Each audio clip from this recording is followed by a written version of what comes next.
গত ফ্যাসিস্ট সরকারের সময় এই ফিতনাবাজ কিছু সংগঠন তৈরি করে আমাদের ঈমান এবং আমলকে ধ্বংস করার ষড়যন্ত্র করছে। 4টা ফিতনার কথা বলবো। এর মধ্যে একটা ফিতনা গত ফ্যাসিস্ট সরকারের 16 বছরের ভিতরে এমনভাবে প্রচার হয়েছে, এটা হিজবুত তাওহীদ নামক একটা ফিতনা। জোরে কোন ঠিক? এটা আগে কখনো আমরা নাম শুনি নাই। গত সরকারের সময় এই সংগঠনটা তৈরি হয়েছে। এটা ইসলাম এবং মুসলিম মুমিন কোরআন হাদিসের বিপক্ষে ষড়যন্ত্র, একটা বড় উৎস। এদের আকীদা হলো নামাজ পড়তে ওযু লাগে না, নাউজুবিল্লাহ কর।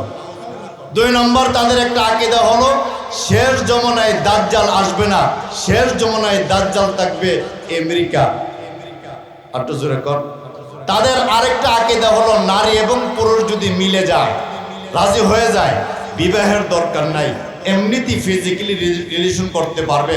হিজবুত তাওহীদের আরেকটা আকীদা, এই টেকনোলজির যুগে ইসলামের বিধিবিধানের কোনো প্রয়োজন নাই, নাউজুবিল্লাহ কোন। আমি আপনাদের কাছে প্রশ্ন রাখতে চাই, হিজবুত তাওহীদ, এই হিজবুত শয়তানের এই যুক্তিগুলি আমাদের কোরআন সুন্নাহর পক্ষে না বিপক্ষে? আরো জোরে কোন, পক্ষে না বিপক্ষে? আজ থেকে 1500 বছর আগে কোরআন নাজিল হওয়ার পর থেকে অদ্যাবধি পর্যন্ত এই কোরআনের বিপক্ষে ষড়যন্ত্র আছে না? আছে। কিন্তু এই কোরআনের ষড়যন্ত্র যত বাড়বে, মানুষের আকর্ষণ কোরআনের প্রতি তত বেশি বাড়বে। জোরে কোন ঠিক কিনা? আমরা সকলে জানি গত কয়েক বছর যেভাবে কোরআনের মাহফিল আক্রমণ হয়েছে, গত কয়েক বছর প্রায় ফ্যাসিস্ট সরকারের 16 বছর যাবৎ কোরআনের মাহফিল, স্বৈরাচার সরকারের 16 বছর যাবৎ আমরা মন খুলে কথা বলতে পারি নাই, কোরআনের প্রকৃত অর্থ ব্যাখ্যা দিতে পারে নাই, কোরআনের পক্ষে কথা বলতে পারে নাই, হাদিসের পক্ষে কথা বলতে পারে নাই। আজকে সেই দিন প্রমাণ হয়েছে।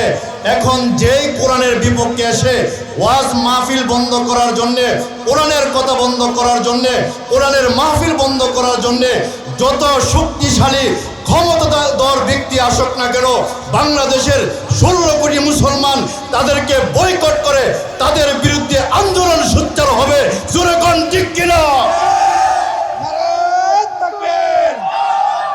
সন্ত্রাসীদের কালো হাত ভেঙে দাও, চুরিয়ে দাও। আমার ভাইরা, যে কথা বলতেছিলাম, গত ফ্যাসিস্ট সরকারের সময় এই ফিতনাবাজ কিছু সংগঠন তৈরি করে আমাদের ঈমান এবং আমলকে ধ্বংস করার ষড়যন্ত্র করছে। 4টা ফিতনার কথা বলবো। এর মধ্যে একটা ফিতনা গত ফ্যাসিস্ট সরকারের 16 বছরের ভিতরে এমনভাবে প্রচার হয়েছে, এটা হিজবুত তাওহীদ নামক একটা ফিতনা। জোরে কোন ঠিক? এটা আগে কখনো আমরা নাম শুনি নাই। গত সরকারের সময় এই সংগঠনটা তৈরি হয়েছে। এটা ইসলাম এবং মুসলিম মুমিন কোরআন হাদিসের বিপক্ষে ষড়যন্ত্র, একটা বড় উৎস। এদের আকীদা হলো নামাজ পড়তে ওযু লাগে না, নাউজুবিল্লাহ কর। 2 নম্বর, তাদের একটা আকীদা হলো শেষ জমানায় দাজ্জাল আসবে না, শেষ জমানায় দাজ্জাল থাকবে আমেরিকা। একটু জোরে কর। তাদের আরেকটা আকীদা হলো নারী এবং পুরুষ যদি মিলে যায়, রাজি হয়ে যায়, বিবাহের দরকার নাই, এমনিতেই ফিজিক্যালি রিলেশন করতে পারবে। হিজবুত তাওহীদের আরেকটা আকীদা, এই টেকনোলজির যুগে ইসলামের বিধিবিধানের কোনো প্রয়োজন নাই, নাউজুবিল্লাহ কোন। আমি আপনাদের কাছে প্রশ্ন রাখতে চাই, হিজবুত তাওহীদ, এই হিজবুত শয়তানের এই যুক্তিগুলি আমাদের কোরআন সুন্নাহর পক্ষে না বিপক্ষে? আরো জোরে কোন, পক্ষে না বিপক্ষে? আরেকটা ফিতনার নাম হলো ইসকন নামক ফিতনা। এটা সনাতন ধর্মাবলম্বীরা যদিও এটার সংগঠনটা পরিচালনা করে, এর হুতা হইল ইহুদি ইসরায়েল এর গুপ্তচর। এরা গত 11ই জুলাই চট্টগ্রামের 30টা স্কুলের ভিতরে আমাদের কুচিকাচা বাচ্চাদেরকে রথ যাত্রা উপলক্ষে খাবার পরিবেশনা করছে।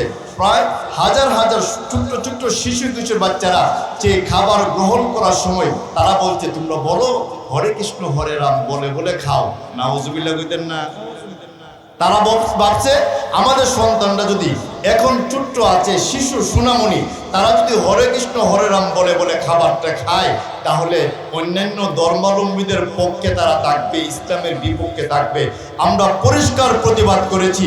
এখনো তারা বাংলাদেশের ইসকন নামক যেই সংগঠন, এটা জঙ্গি সংগঠন, এটা গুপ্তচর সংগঠন, এটা বিভিন্ন ধর্মাবলম্বীদেরকে বিশেষ করে ইসলাম ধর্মকে উস্কানি দিয়ে বিভিন্ন ধর্মাবলম্বীদের সাথে ঝগড়া করা, বিবাদ করা, হানাহানি করা, মারামারি করা। এই জন্য আজকের মাহফিল থেকে পরিষ্কার ভাষায় ব্যক্ত করা হচ্ছে, ইসকন নামক সংগঠনকে এই বাংলাদেশের ভিতরে নিষিদ্ধ করতে হবে। জোরে কোন ঠিক কিনা? আরেকটা ফিতনা আছে, কাদিয়ানি ফিতনা। এরও আমাদের নবীকে শেষ নবী মানে না। আচ্ছা আপনারা বলুন, কেউ যদি আমাদের নবীকে শেষ নবী না মানে, এ মুসলমান না কাফের? আরো জোরে কোন, মুসলমান না কাফের? তারা ফ্যাসিস্ট সরকারের সময় পঞ্চগড়ের ভিতরে তারা বড় অনুষ্ঠান, মজমা, এমনকি তারা ইজতেমা করতে চাইছে। আপামর জনসাধারণ, বাংলাদেশের 14, 16, 18 কোটি মুসলমান এইভাবে পঞ্চগড়ে এই কাদিয়ানীদের ইজতেমা বন্ধ করার জন্য সংগ্রাম করেছে, লড়াই করেছে, সরকারের সাথে যোগাযোগ করে যে কোনো মূল্যে তারা করতে চেষ্টা করেছে। কিন্তু আমরা বলেছি, আমরা রক্ত দিতে পারি, জীবন দিতে পারি। যারা আমার নবীকে শেষ নবী মানে না, প্রকৃত মুসলমান নাই, কাফের। কাফেররা আমার নবীর নাম নিয়ে উচ্চারণ করে মুসলমানদেরকে ধোঁকা দিবে, আর আমরা ঘুম পেরে থাকবো, হতে পারে না। জোরে কোন ঠিক কিনা? যাই হোক, আরেকটা ফিতনার নাম হলো নতুন সাদিয়াদের ফিতনা। এটাও একটা অন্য ধর্মাবলম্বীদের, ইহুদি, নাস্তিক, খ্রিস্টানদের একটা গুপ্তচর। এই জন্য আমরা হিজবুত তাওহীদ নামক ফিতনা থেকে আমাদেরকে সজাগ থাকতে হবে। ইসকন নামক ফিতনা থেকে আমাদেরকে সজাগ থাকতে হবে। কাদিয়ানি নামক ফিতনা থেকে আমাদেরকে সজাগ থাকতে হবে। সাদিয়ানি নামক ফিতনা থেকে আমাদেরকে সজাগ থাকতে হবে। এই সমস্ত ফিতনার মোকাবেলা করতে হলে কোরআন শরীফের বিকল্প আসেনি? জোরে কোন আছে? এই জন্য কোরআনের মাধ্যমে আমরা মোকাবেলা করব। কারণ আমাদের কাছে কোনো অস্ত্র নাই, আমাদের কাছে কোনো বুলেট নাই, আমাদের কাছে মাল সামানা নাই, কিন্তু আল্লাহর কসম আমাদের দিনের ভিতরে ঈমান এবং নবীর মহব্বত, ভালোবাসা আছে না নাই? 2 নম্বর কর্মসূচি হলো ওয়াকিমিস সালাহ, নামাজ প্রতিষ্ঠা করা। নামাজ প্রতিষ্ঠা যদি আপনি করতে চান, নিজেও নামাজ পড়বেন, অন্যদেরকে নামাজ পড়ার ব্যবস্থা করা। এর তাফসীরকারকরা বলছেন, নামাজ পড়তে গেলে 5টা দামি জিনিস অর্জন করা। 1 নম্বর লিসানুন জাকিরুন, এমন একটা জবান তার মধ্যে তৈরি করা, আমাদের এমন একটা জবান তৈরি করা যে জবান আল্লাহর জিকির করে। ও কালবুন শাকিরুন, এমন একটা অন্তর তৈরি করা যেই অন্তর সর্বদাই আল্লাহর শুকর গুজারি করে। 3 নম্বর অবাদানুন আলাল বালাই সাবিরা, 24 ঘন্টা আমার দেহের ভিতরে পায়ের নখ থেকে লইয়া মাথার চুল পর্যন্ত যত আঘাত আসুক না কেন, আমরা ধৈর্য ধরব, আমরা তাওয়াক্কুল করব, আমরা এর মোকাবেলা করব। 4 নম্বর জাওজাতুন মুমিনাতুন তুআইনু আলা ঈমানিহি, এমন একজন আহলিয়া নিজের তৈরি করা, বা এমন একজন আহলিয়া বিয়ে করা, এমন একজন স্ত্রী নিজের জন্য অ্যাডজাস্ট করা, মিলিয়ে নেওয়া, যেই স্ত্রী সুখে দুঃখে আমার পাশে থাকবে। সুবহানাল্লাহ। 4টা জিনিসের মাধ্যমে নেক আমল করবেন। 1 নম্বর লিসানুন জাকিরুন, আপনার জবানটা হবে জিকিরকারীদের জবান। 2 নম্বর কালবুন শাকিরুন, আপনার অন্তরটা হবে শুকরগুজারদের অন্তর। 3 নম্বর বাদানুন আলাল বালাই সাবিরা, পায়ের নখ থেকে নিয়ে মাথা পর্যন্ত যত আঘাত আসুক না কেন ধৈর্য ধরব, তাওয়াক্কুল করব একজনের উপর। আপনারা বলুন তিনি কে? 4 নম্বর জাওজাতুন মুমিনাতুন তুআইনু আলা ঈমানিহি, যারা বিয়ে করি নাই, দিনদার একটা মেয়ে বিয়ে করার চেষ্টা করা। ফাজান, আপনি দিনদার একটা মেয়ে যখন বিয়ে করবেন, আল্লাহর কসম আপনার ঘরের ভিতরে আল্লাহ বরকত, রহমত, হেদায়েত দান করবে। আপনার ওয়াইফ যদি কোরআন তেলাওয়াত করে, আমরা এই জিনিসটা বিশ্বাস করি, যার ফ্যাক্টরি ভালো হয় তার মাল ভালো হয়। দিনদার মহিলা, দিনদার মেয়ে যদি আপনি বিয়ে করেন, এই ফ্যাক্টরি হলো মহিলার হইল সন্তান জন্ম দেওয়ার ফ্যাক্টরি।